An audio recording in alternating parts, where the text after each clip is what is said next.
5.5 million results. So this is a key thing with marketing. That would kind of be, I think, my sweet spot. And if I'm, let's say I'm an MSP that mostly caters to smaller.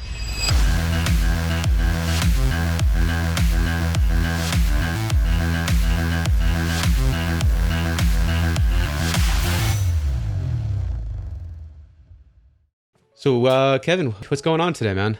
Yeah, so I'm getting back into kind of more of a business development phase. Like just wrapped up a project, and we were talking, and one of the things that a short-term goal that I have is I'm trying to increase my followers and connections on LinkedIn, and I'm really trying to do this without using any sort of upgrade like Sales Navigator or anything like that. And so, like, where my starting point has been now has been like, let's just hit that weekly limit that I have on connections. So I believe it's between 100 and 200, and it depends on your SSI score. So like I've had 200. What's SSI? Social Selling Index. So LinkedIn has this like dashboard that you can check, the Social Selling Index. And apparently if you have a certain score, they will have your limit up to 200. But if you are below a certain point, you only have 100. That's what I read. I don't know the validity of it, if they still do that.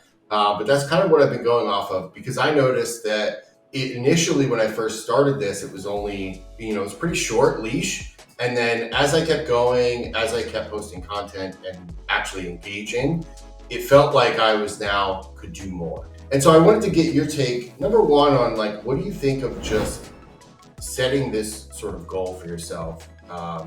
I love it because it's really easy. It's like, I can't overdo it. I have that 200. My goal is to get to 200. It stops me when I'm there. And then every like Sunday night it resets, and then I'm free to go about it. So yeah, so like, what is your take on that? We'll start there. So whenever I get this question, right, you're right. It is a business development. It is a lead generation activity. So it's the exact same thing in a digital age of picking up the phone and making cold calls. It's going back to the door-to-door salesman of, hey, you want to buy my shit? So I always want to start with, like, in any type of sales engagement, of why are you trying to make these connections? What is the goal that you have in making these connections? Because that's going to be very important to, one, the people you identify, two, how aggressively you go after the growth. Right, there's always a capacity of how many of these first-time appointments and qualification processes do I want to go to, but also, three, do I actually have anything post-connection to deliver to them? So for you, right, from what I'm hearing, is it's really to grow your community that you're building at MSP Growth Hacks, if I was to make an assumption. Yeah, but let's actually put this in the context of an MSP. And let's say I'm an MSP and I specialize in law firms, right? Like that's my niche. And I'm really looking to now integrate into that industry. And I'm going to be posting content. I'm going to have a whole kind of strategy around this. But I want to make sure that my audience and people that I'm connecting with will actually relate to that. So like, let's start there. Like, how do I get into that? So real quick, I think we need to back up one step further. So Wes, Alex, and I did a video about 2 months ago now where we broke down ideal client profiles, and we did it in a cybersecurity perspective because it was more about MSPs trying to understand if they're mature enough to have cybersecurity offerings in their practice. And we built a matrix of, right, how many million do you now have the ability to afford bringing on cybersecurity professionals? But you said something very, very important, which is I'm an MSP that targets law firms. Now, when it comes to growth strategies like this, or growth hacking is really what it's, if you ever want to Google this type of strategy, that's what they call this. Having that client profile is extremely, extremely, extremely important. Because when you are building out these networks, I need to be able to really create a filter to where I'm only connecting with people that are then wanting to buy my product. So if I'm an MSP that's looking for law firms, I need to start now thinking, what titles does a law firm partner have, right? Do they have CEOs? Who's the decision maker of a law firm? What are their budgeting cycles? Do I need to have a geographic area restriction? So I'm not just looking and going any law firm in the entire world. So I think before we even get into the particulars of LinkedIn, I need to know who my buyer is. And I also need to understand what my product is for. And this is where a lot of MSPs, they'll go throw money at a bunch of marketing, whether it's pay-per-click, SEO, websites, blogs, all this content, but they have such a wide, vast array of, it can be anybody that has a pulse, that marketing then becomes very difficult because your dollar, your effort is going to get lost in a sea of everybody. So let's, for that sake, let's say that I'm actually going to focus on one office managers, right? Okay. Because lawyers are busy, their time is expensive. So let's go kind of like a step below. And then we can throw managing partners in there, but I think, again, it really has to have that managing tag because that kind of indicates that they do some administrative. So that would kind of be, I think, my sweet spot. And if I'm, let's say I'm an MSP that mostly caters to smaller firms. So, below 50 seats even.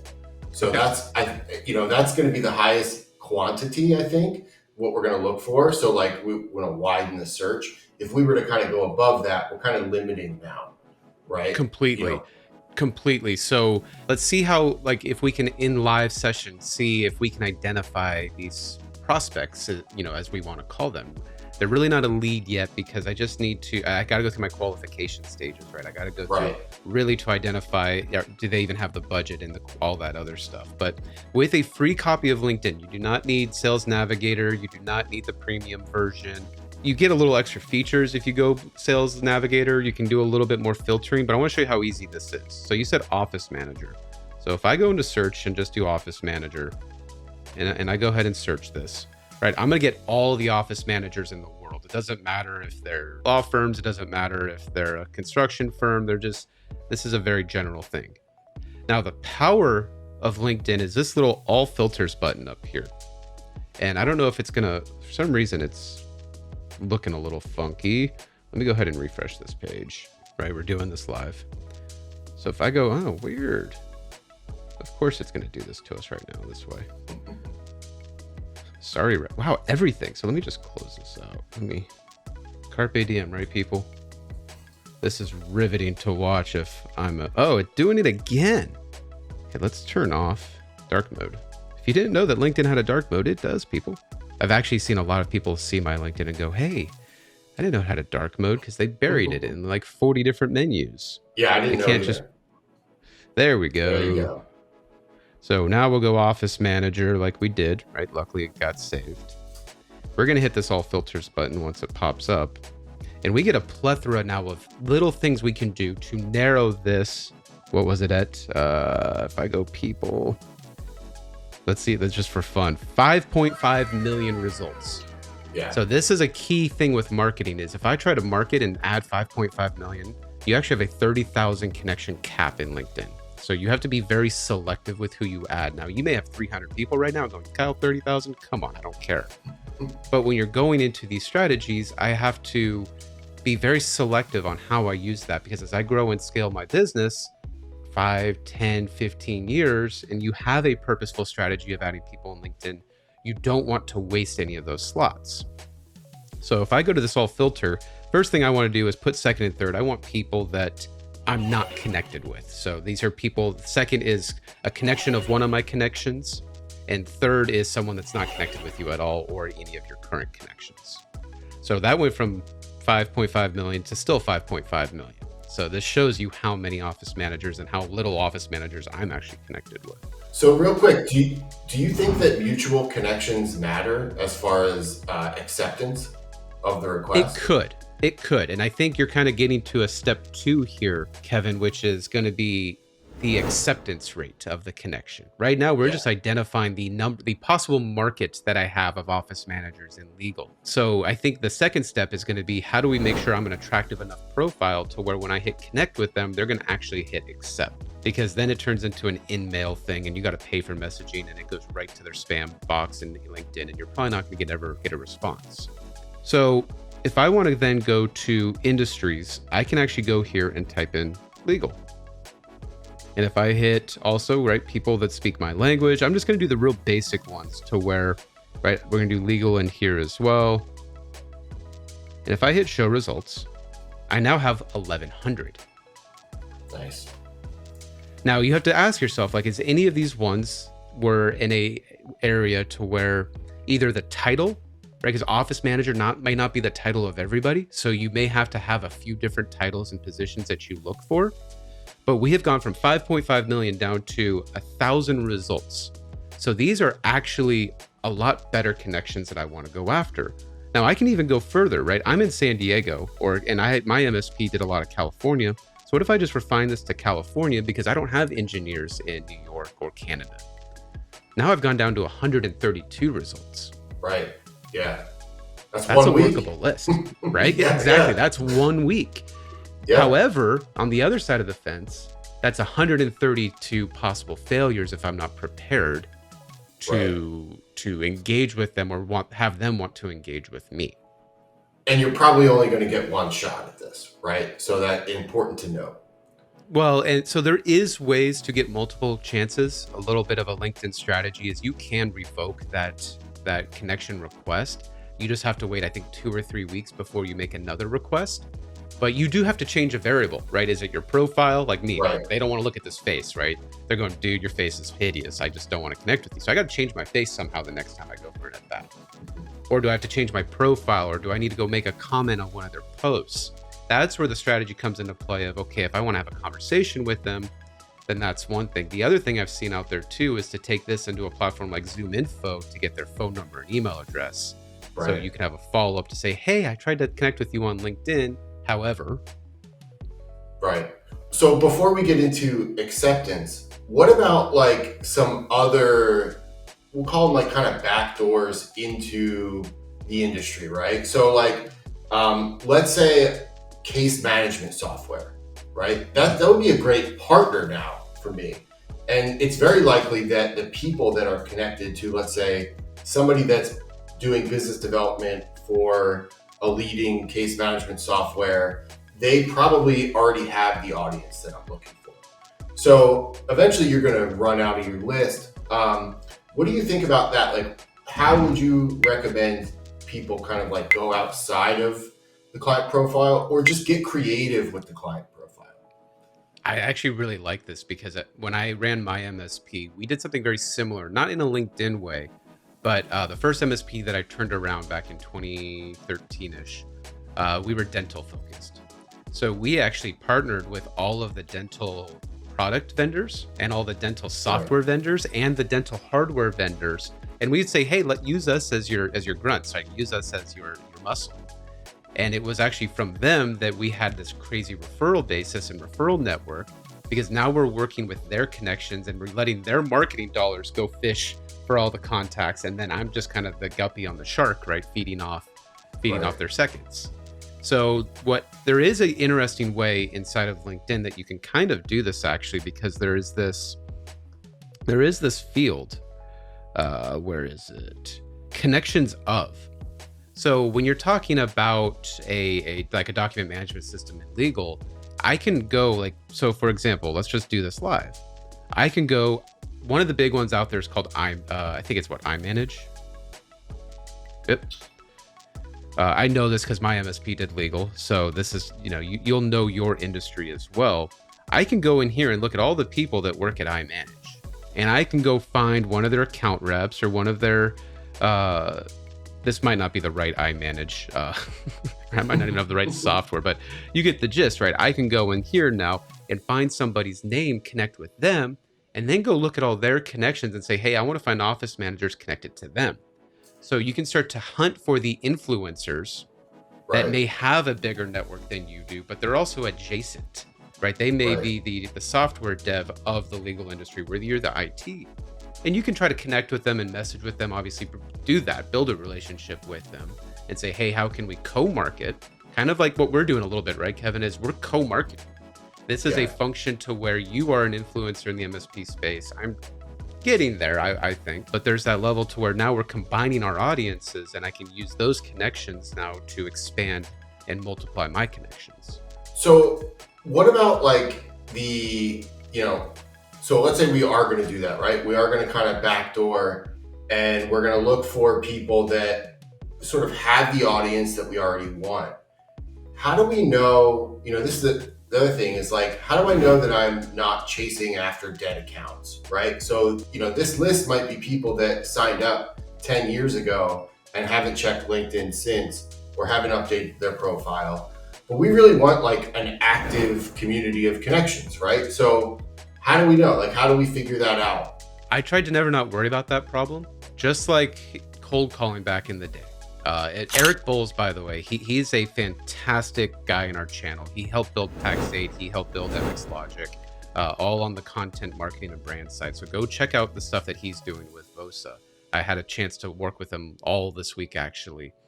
And this is where, as a account-based marketing strategy, which is really what we're talking about in marketing terms, it is a numbers game.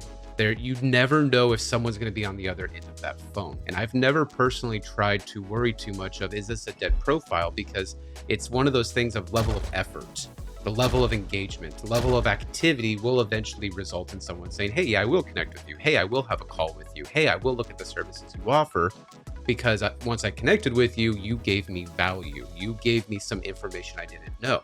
So if I have that client profile of I'm working with legal firms and office managers, I should probably be putting posts that are targeted towards office managers of legal firms and show value in how I can make their lives easier. It goes back to the Joseph Campbell's hero's journey, where your office managers of the law firm, they're the Luke Skywalkers. And you need to make them feel like Luke Skywalker, and you need to be able to give them a lightsaber to be able to conquer their journey. So all of your content needs to be around, hey, I'm here helping, I'm here helping, I'm here helping. And eventually that then skepticism of the prospect is going to go down dramatically, because they're going, all you've ever done is help me. And then you send me a message saying, hey, would you like to have a conversation? I'd like to meet you and know more about what you do. You're going to have an instant in. However, you need to make sure you're doing it every damn day. Right. Yeah. So it's funny because have you ever heard of the 1% rule? It's like the 1% rule of social networking, right? So it's like the 99 and 1. I think the guy was like Jacob Nielsen it was in 2006. And basically what he determined was 90% of the people are just lurkers, right? They will never really contribute. They're just there to check things out, see what's going on. But they're not really active in the community. There's 9% of the people that engage occasionally. So like, you might see them like something or comment on something, but they're not really creating content. And then you have like the loud and proud 1% of people that they pretty much drive the whole conversation, right? So they're the most active, they're the most visible. So I've always thought, like, how do I just find the 1%? Like, what if my community or my connections were entirely of the 1%? Like, wouldn't I get a higher percentage of engagements on my posts? Like, wouldn't that be a better strategy than just searching, And what do you think about that? No, there's a lot of validity in what you're saying, and I have also kind of struggled with this.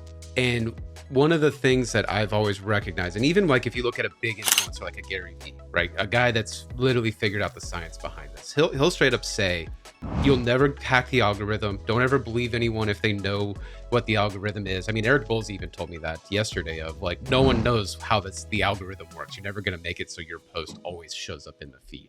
Yeah, you can try. However, don't stress about it. Just go for the numbers game. Like Gary Vee says, like a 3 post every day rule. I think that's a little annoying. I don't have that level of effort. Hell, I don't even have anything to sell right now. So to me, it's not that I'm honing in a market. But when you're an MSP, it might be like an office manager of a legal firm. They may just never have influencers. You may never find that 1%. Yeah. However, if you're building a feed, right? If we go to LinkedIn and we have this feed where I've got all these people that post, when they do post, you need to engage with them. If you're going to be the 1%, you need to comment on their post, because if you comment and add to their conversation, what you're going to do is you are going to spike their dopamine levels. They're going to go, oh my God, that was so nice of you to have that, right? Because there's so much insecurity sometimes in posting platforms like this. So Why don't you encourage them to keep posting, create your own community of office managers and legal firms, like go make a LinkedIn group that's office managers and legal firms, and encourage them to all talk about the stupid shit they have to deal with when partners are bossing them around. Yeah, I like the idea of sort of hunting kind of in feed, right? So let's take it back to, you have a business development, we'll call them like influencer for a case management software. They seem to be striking a chord with this audience. Now, like if I can look at the people that are engaging on their content and I see like, now we'll call it POE, right? Proof of engagement, not power over Ethernet. Proof of engagement. Like they're now showing some sign of life, and like now, okay, great. Like that's a great person to target, right? They fit. I know that they fit, and I see that they're actually active and engaged, and you know. So like, what are some other ways other than just kind of surfing the comments that you can do that? Like find that kind of proof of activity. So the only other thing I can really think of, because there's no perfect science to this. Anyone that says they're an expert in social media is just, they're lying their ass off and they want to sell you consulting hours. The other thing that I've seen is, you mentioned earlier, like the vendors or the software management company for legal firms. Sometimes you'll find maybe there is a legal business guru. Maybe there is a guy, like I just refreshed my feed, right? Simon Sinek, right? I know it's not legal, but we'll use this example. In 1 minute, he already has 50 likes, and he's going to start racking up comments like crazy. So if, like, say Simon Sinek was a legal, like, business management consultant, I know that's funny, but right, say he was, I can go look at everyone that's engaging with him. So now I can take those engagements and say, oh, maybe they're not a commenter, right? Because that's insecurity, but it's not as much insecurity to just click like. So maybe I'm going to go, cool, this Farah D, I'm going to go click on her. And now I found someone that's in that network and I'm going to connect with her. And maybe I can even say a comment of, hey, I saw we both engaged on Simon Sinek's post about this, right? Now I can actually bring some personalization into that strategy on how I connected with them to increase the acceptance rate. Awesome. Let's get back there, right? So like we've got now a list, or we're kind of hunting the feed. How do we increase the likelihood of success for that connection request? Do I include a note? What should my note say? Go. Oof. This is where I am nowhere near an expert, so take this all with a grain of salt. I am a student in this as well. The strategies that I've really looked into and I've refined, and I've even had imposter syndrome with, is it's going to be your profile.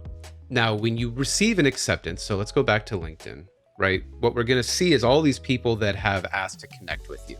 And what you notice is there's only really 2 or 3 things that they see when they say, hey, can we connect? It's one, their name and profile photo. And then also it's the tagline that they have for their profile and the position and where they work. And then obviously the note. So there's 4 or 5 things that are right there in there. So that's your first impression, right? Because they're just, and we're human beings. So we're going to be looking at the photo of your face. So if you don't have a photo right now, you're never going to get a connection request. That's just like, right, I'm not going to accept a follow from a ghost. Especially from, I've seen some people have their profiles so restricted where it's like only people that can see my profile photo have to be first connections. LinkedIn is a tool to grow your network, to share both business trades and grow your referral network. Like that is the purpose of it. The purpose of it is to find business with everybody. So if you don't have your profile photo visible to everybody, you're just never going to be set up for success. You have to get away from that Facebook logic. This is your public profile. Yeah, so do you think that the sort of guide that LinkedIn gives you on your profile is kind of good enough? Because they kind of give you sort of insights on, hey, you should add this, or hey, you should add that. Is there any kind of things that are maybe more important than others on the profile itself that you think people should pay attention to? For me, I don't try to stress too much. I mean, whether I'm good or bad at it, is because they see the tagline. They see my position and where I work, right? This tagline of, and you can kind of see mine as the, do you dream of leading a top performing tech team?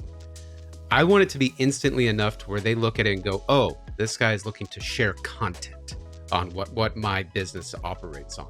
I want them instantly to know that. I'm not looking to sell them anything. I'm looking to grow a community. I'm looking to grow a a knowledge sharing and education center, kind of like what you're doing, right? This is what mine says.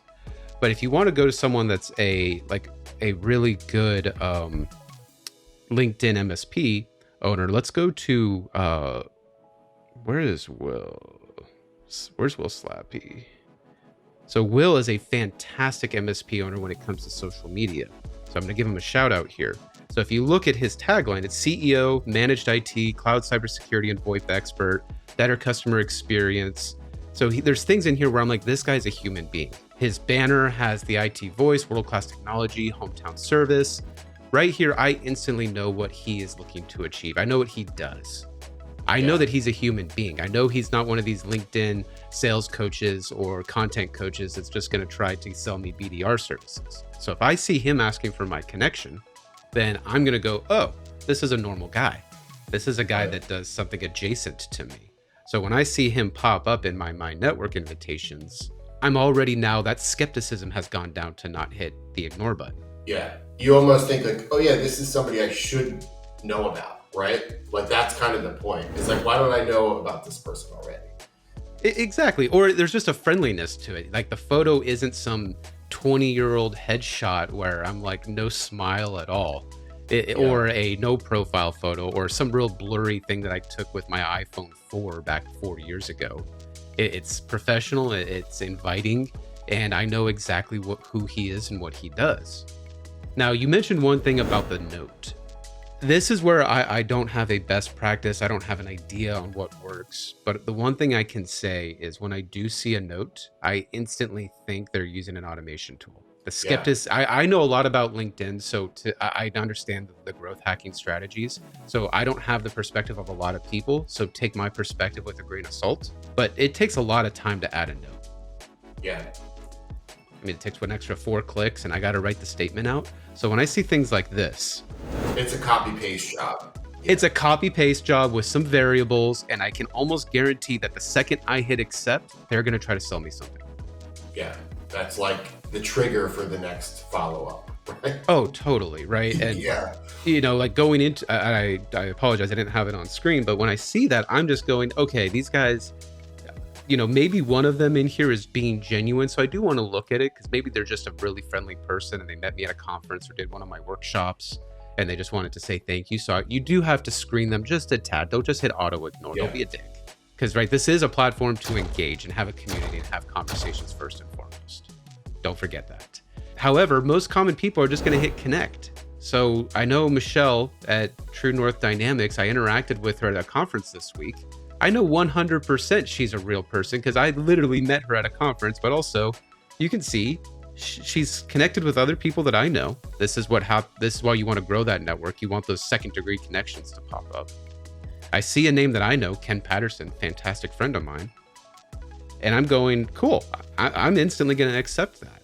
I even did it on this call just because I know that she's not going to try to sell me something. She just wants to grow her own network. I'm with you. I'm in the no note camp, right? So like I've been just shooting from the hip, no note whatsoever. And I actually think more like the way I was positioning it was not necessarily like I don't want to take the time to make a note. It's more of just I think curiosity is a bigger driver. With like when you put a note, you instantly know what that person wants and why they're connecting with you, right? If you don't include a note, you don't know. You have no idea. And I think people are more curious than they probably want to accept. And like because of that, they might just be like, yeah, sure. All right, we'll see what this guy's about. You know? And so what we're doing, right, is we're building basically a workflow, Kevin, right? Like the first step like that we have, and let me go ahead to a smaller pen, is, right, we need to build and understand our ICP. And I'm never going to back down from this. Don't just go out there and start connecting with people, or you're just not going to have any results. Have some due diligence and discipline with this. And then that second step is really going to be geared towards building out that search, right? Just identifying all those connections. Search and identify them. Now, once I know and identified, right, like we saw 1,000 leads in San Diego for office managers of law firms. Now what I want to do is I want to do some profile hygiene. Because maybe if I'm going to go ahead and sprint on this, I need my tagline to mention that I'm a legal business process expert or Right. content creator or enthusiast, right? You want to make it to where they're like, oh, they're also looking at legal business management. So now I want to connect with that person because they're in my world, right? Now you're in my community, you're my family, you're my world. Right. That is where then you want to go into your connection strategy. And you want some level of data entry with this, I think. And it's kind of tough with this. Yeah, there's tools out there that help you, and you can get LinkedIn Navigator and you can manage it within there. But like, even when I have some MSPs ask me about CRMs, there's nothing wrong with using Excel. If you're doing cold calling and door knocking, you can just literally go row by row. I sent the connection with this person. I haven't gotten it accepted yet.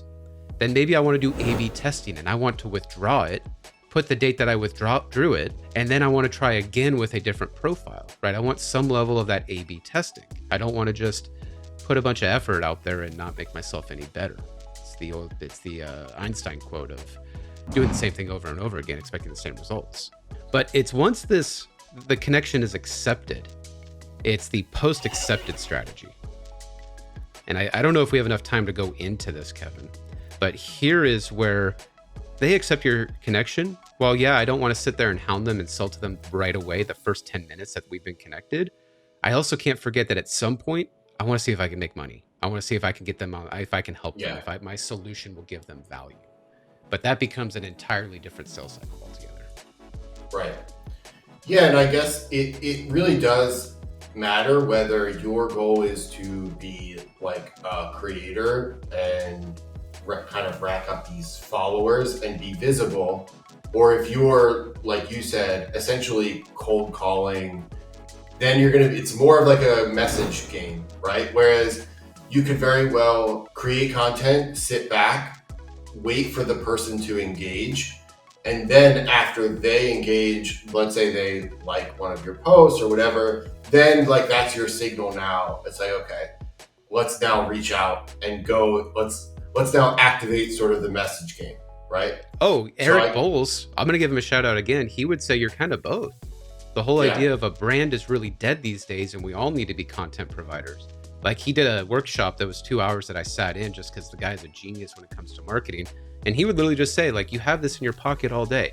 Why don't you record a video and say, hey, legal office managers, here's something I talked about with one of my clients today, and it was really bugging them. I want to see if you have a solution. It took 2 minutes. You post it.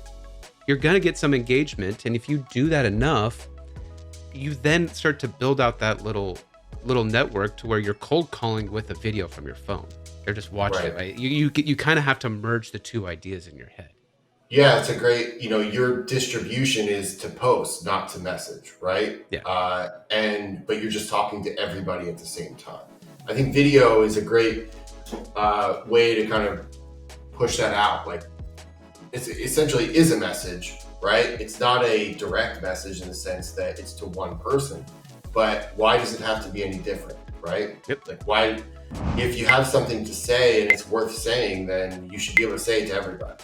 Okay, you said something very important there, and we probably need to close on this note, but you need to make sure you are saying that's worth needing to be said and it's going to resonate with that ideal client profile of yours.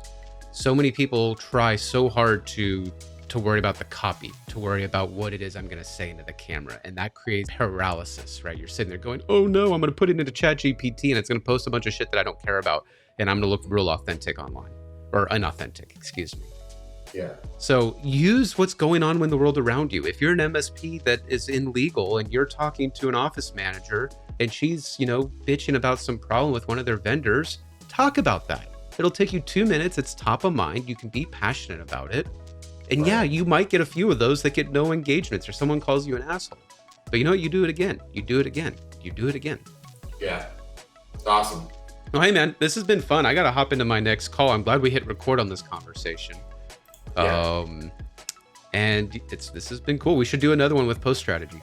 Yeah. Well, yeah, this has been really helpful for me. Thanks for giving me all these tips. Like I said, I've just been kind of firing these things out. It's been a personal goal of mine. And I also thought, like, there's a great way to kind of tie this back to the MSP, what they're going through. I know that this is a challenge for them. So I'm just kind of like putting it in my shoes. I feel like you're very active right now, and I've been noticing that. So I thought this was a great, way to build the bridge. Social media perception is fun, right? I was talking to our Yeah. buddy Wes Spencer about it. Is you can look like you're everywhere, but it's just because you're documenting your life in business, and that's what we all struggle with. That's what we all enjoy at times, right? We all get upset at it in some day of the day to day. But man, this has been fun. I like talking about it. I always forget these little tips and tricks because I've been doing them for so long. They kind of fall out of your head as being valuable, but I could definitely see this being a great value to the MSPs out there.